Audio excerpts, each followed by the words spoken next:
大家好，欢迎收看爱上电子。今天咱们看一下定频空调的内机板。首先这端是电源输入，这个是火线，这个端子是零线，这个继电器是压缩机的继电器，这个继电器是电辅热的继电器，这两根线是电辅热的线，这个是压缩机电流传感器，这个是保险，有一个外机保险，一个内机保险。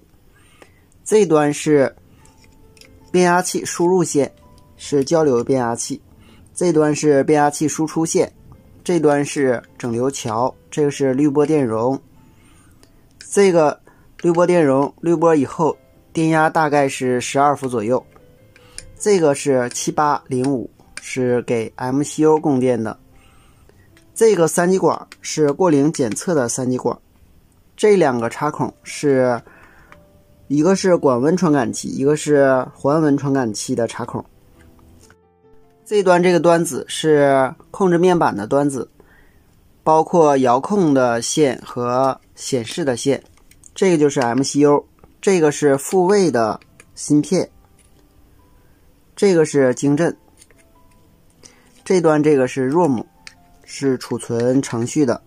这个是2003，是一个驱动芯片。这个是蜂鸣器，通过这个三极管驱动。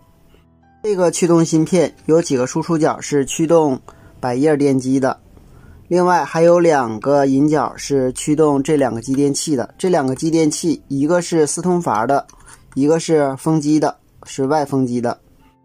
这三个引脚是内风机的检测端子，这个是内风机的输出线。这两个端子，一个是四通阀，一个是外风机。这个按钮是应急按钮。这两个继电器我们刚才说过了，一个是四通阀的，一个是外风机的。这个芯片是一个光偶，它主要是控制室内灌流风机的速度的。定频空调电路比较简单，与外机连接有压缩机的线、零线、风机的线、外风机的线和四通阀的线，还有一个地线。压缩机和外风机都是带启动电容的，属于单向异步电机，维修起来比较简单。